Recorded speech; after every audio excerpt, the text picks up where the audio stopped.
សួស្តីអ្នកទាំងអស់គ្នាស្វាគមន៍មកកាន់ Channel បង្ហាញសម្រាយរឿង GL សូមជួយចុច Subscribe ដល់ admin ម្នាក់មួយផងណាតោះកុំឲ្យខាត់ពេលយូរយើងចូលសាយរឿងយើងបន្តទៅគឺ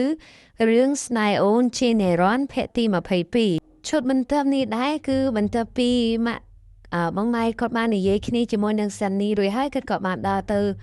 បន្ទប់គាត់ហ្នឹងអ្នកទាំងអស់គ្នាហើយពេលហ្នឹងគឺគាត់បាននិយាយសមចំអកលក់លើយតែម្នាក់ឯងនៅនឹងមុខកញ្ចក់អញ្ចឹងណាដោយសារតែគាត់គិតថាផែនការរបស់គាត់នឹងសម្រេចហើយក៏អស់សំណើចសើចអបអរខ្លួនឯងតែម្នាក់ឯងទៅស្រាប់តែពេលវេលាដែលជួបជុំញ៉ាំអាហារដែលគាត់ហៅមិត្តភក្តិគាត់មកហ្នឹងក៏បានមកដល់ហើយពេលហ្នឹងគឺគាត់មិនទាន់ចោះមកទេហើយចំណែកឯមិត្តភក្តិរបស់គាត់ហ្នឹងគឺកំពុងតែញ៉ាំអាហារដែលសានីបានរៀបចំឲ្យហ្នឹងគឺសានីបានហៅបុគ្គលិកពីអូតែលមករៀបចំនៅផ្ទះឲ្យដូចម្ហូបនៅសណ្ឋាគារអញ្ចឹងឯងហើយក៏បានស្វាគមន៍មិត្តភក្តិរបស់ម៉ាក់ក្មេករបស់គាត់ហ្នឹងយ៉ាងកក់ក្ដៅមែនទែនស្រាប់តែពេលហ្នឹងដែរក៏ម៉ាក់បងណៃគាត់បានចុះមកក្រោមដែរពេលហ្នឹងពេលដែលគាត់បានឃើញមិត្តភក្តិរបស់គាត់អង្គុយញ៉ាំអាហារយ៉ាងសប្បាយរីករាយហ្នឹងគាត់ក៏ស្រឡាញ់កាំងតែម្ដងដោយសារតែផែនការរបស់គាត់គឺបានត្រូវរលាយទាំងអស់តែម្ដងហើយគាត់ក៏បានមកអង្គុយញ៉ាំអាហារជាមួយនឹងមិត្តភក្តិរបស់គាត់ហ្នឹងទាំងដែលទឹកមុខហ្នឹងមិនសប្បាយចិត្តទេប៉ុន្តែត្រូវបង្ខំចិត្តអញ្ចឹងណាហើយមិត្តភក្តិរបស់គាត់ហ្នឹងក៏បាននិយាយសរសើរពីសានីមិនដាច់ពីមាត់ទេថាឯងពិតជាមានកូនប្រសាដែលល្អមែនទេដែលចេះគិតគូរហើយនឹងមានទាំងការងារធ្វើអញ្ចឹងណាមានន័យថាមានមុខមាត់មានទ្រព្យសម្បត្តិហើយចិត្តល្អទៀតចេះគិតគូរដល់ពួកយើងហើយនឹងម៉ាក់ថ្មីផងដែរអញ្ចឹងណាពេលហ្នឹងម៉ាក់បងណៃក៏គិតអត់មានពាក្យអ្វីដែលត្រូវនិយាយទេគឺបានត្រឹមតែញញឹមទៅវិញអញ្ចឹងណាអ្នកទាំងអស់គ្នាការទទួលទានអាហារក៏បានបញ្ចប់ហើយម៉ាក់មិត្តភក្តិម៉ាក់បងណៃហ្នឹងក៏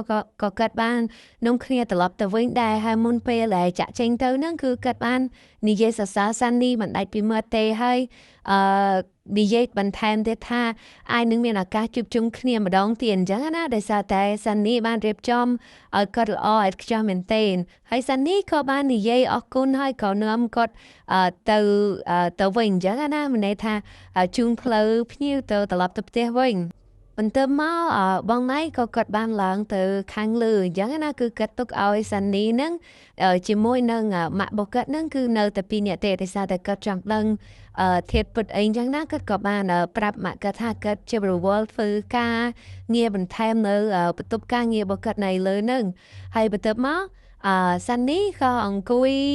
លេងនៅនឹងសាឡុងនឹងឯងពេលដែលភ្ញៀវចេញទៅអស់ហើយនឹងចៃដនពេលនឹងដែរគឺម៉ាក់បងណៃគាត់មកក៏និយាយចេញធាតុពិតដាក់សានីតែម្ដងទៅ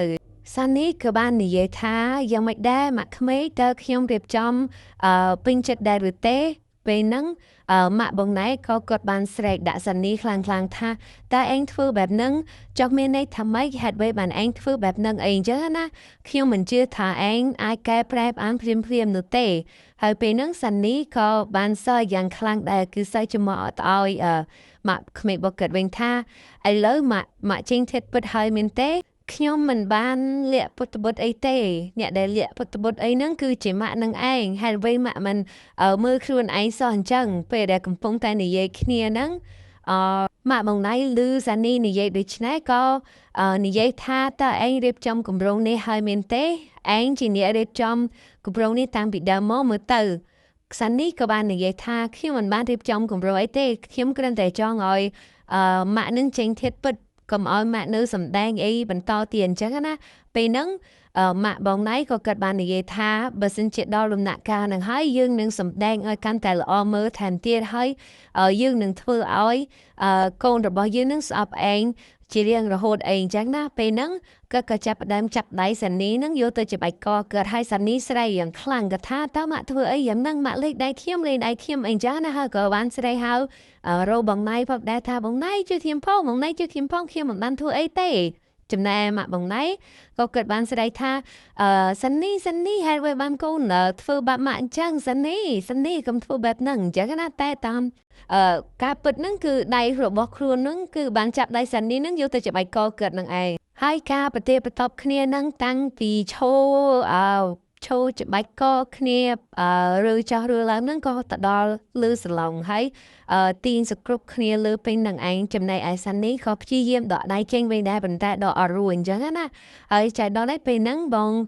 ណៃក៏បានលឺសំឡេងគាត់ក៏បានចេញមកហើយក៏បានបំបែកគ្នាអញ្ចឹងណាមុនដំបូងហ្នឹងគឺម៉ាក់បងណៃហ្នឹងគាត់គិតថាបងណៃនឹងជឿគាត់ហើយនឹងខឹងសាន់នីអីអញ្ចឹងណាដោយសារតែលើកមុនគាត់ធ្លាប់ធ្វើបានសម្រេចដែរហ្នឹងពេលហ្នឹងសាន់បងណៃក៏បាននិយាយខ្លាំងៗទៅកាន់ម៉ាក់គាត់ថាម៉ាក់បានហើយឈប់ធ្វើបែបហ្នឹងទៀតទៅពេលហ្នឹងម៉ាក់គាត់ហ្នឹងក៏រៀងសង្ហាក់ចិត្តផងដែរដោយសារតែហេតុអ្វីបានជាកូនគាត់ហ្នឹងនិយាយខ្លាំងៗដាក់គាត់បែបហ្នឹងគាត់គិតថាបងណៃគួរតែនៅខាងគាត់អីអញ្ចឹងណាពេលហ្នឹងម៉ាក់របស់គាត់ក៏សួរថាហេតុអ្វីបានកូនស្រីដាក់ម៉ាក់បែបហ្នឹងតែកូនមិនឃើញទេសាន់នីបានច្បាច់កម៉ាក់យ៉ាងខ្លាំងណាពេលហ្នឹងបងណៃក៏បាននិយាយថាម៉ាក់ឈប់សម្ដែងទៅគឺខ្ញុំដឹងរឿងទាំងអស់ហើយពេលហ្នឹងគាត់ក៏បាននិយាយថាហេតុអ្វីបានកូននៅតែនិយាយបែបហ្នឹងតើកូនមិនជឿម៉ាក់ទេឬបងណៃក៏បានហុចវីដេអូកាមេរ៉ាឲ្យគាត់មើលថាតើម៉ាក់នៅកុហកខ្ញុំដល់ណាទៀតតើម៉ាក់មិនជឿទេម៉ាក់នៅតែសម្ដែងទៀតមែនទេខ្ញុំលែងជឿម៉ាក់ទៀតហើយដោយសារតែគាត់មានវីដេអូហ្នឹងពេលដែលគាត់ឲ្យម៉ាក់មកគាត់មើលហើយម៉ាក់មកគាត់ក៏បាននិយាយថាតើគ្រប់យ៉ាងទាំងអស់នេះគឺជាសានីដែលកំពុងតែរៀបចំមានឬឯងលួចដាក់កាមេរ៉ាតាំងពីពេលណាពេលហ្នឹងគឺបានលូតទៅហក់វាយសានីម្ដងទេប៉ុន្តែត្រូវបងណៃចាប់ទឿនអញ្ចឹងណាហើយក៏បានដេញម៉ាក់គាត់ព្រាមដែរថាខ្ញុំលេងឲ្យម៉ាក់នៅទីនេះទៀតហើយពេលហ្នឹងគាត់ក៏បាននិយាយបន្តទៀតថាម៉ាក់ឈប់ធ្វើបាបសាន់នេះទៀតទៅម៉ាក់មិនគួរធ្វើបែបហ្នឹងទៀតទេហើយម៉ាក់ក៏គ្មានសិទ្ធិដែរហើយចាប់ពីពេលនេះតទៅខ្ញុំលេងឲ្យម៉ាក់មកកាន់ផ្ទះខ្ញុំទៀតហើយសូមម៉ាក់ត្រឡប់នៅជាមួយនឹងលោកប៉ាវិញទៅគ្រប់យ៉ាងទាំងអស់ហ្នឹងគឺមិនមែនដោយសារសានីទេគឺជាខ្ញុំផ្ទាល់ដែលខ្ញុំដាក់កាមេរ៉ាហ្នឹងគឺខ្ញុំដាក់តាំងពីថ្ងៃដែលម៉ាក់បានយកចិញ្ចៀនរបស់ខ្ញុំនឹងទៅបោះចោលគឺខ្ញុំសង្ស័យតាំងពីពេលហ្នឹងនឹងឯងគឺមិនមែនជាសានីទេសានីគឺល្អបរិសុទ្ធទាំងអស់ហ្នឹងសូមម៉ាក់ឈប់គិតអគតិទៅលើនាងទៀតទៅហើយម៉ាក់ក៏មិនគួរធ្វើបែបហ្នឹងទៀតដែរអញ្ចឹងណាគឺគាត់បាននិយាយខ្លាំងទៅកាន់ម៉ាក់គាត់ហើយក៏ឲ្យម៉ាក់គាត់ហ្នឹងត្រឡប់ទៅវិញទៅហើយចំណែកម៉ាក់គាត់គឺមិនដឹងធ្វើយ៉ាងម៉េចដែរដោយសារតែគេមានផុសតាងចាប់បាននឹងផ្ទើភ្នែកអញ្ចឹងក៏សុចិត្តត្រឡប់ទៅផ្ទះវិញទាំងមិនអស់ចិត្តអញ្ចឹងណាដល់យប់ឡើងហ្នឹងគឺបងណៃក៏រៀងខូចចិត្តដោយសារតែគាត់មិននឹកស្មានថាម៉ាក់របស់គាត់នឹងហ៊ានធ្វើបែបហ្នឹងអីអញ្ចឹងណាហើយពេលដែលមុនចូលគេហ្នឹងគឺសានីក៏បាននិយាយថាបើបងចង់និយាយពីអ្វីឬមិនចង់និយាយអ្វីអាចនិយាយប្រាប់ខ្ញុំបានអីអញ្ចឹងណាសូមបងកុំបារម្ភអីគឺនៅមានខ្ញុំនៅក្បែរបងជានិច្ចនឹងតាមលើកទឹកចិត្តបងរហូតអញ្ចឹងណាពេលហ្នឹងបងណៃក៏បានដើរមកអបសានីហើយក៏បាននិយាយសុំទោសទៅកាន់សានីអីអញ្ចឹងណាដែលកន្លងមកគាត់គិតថា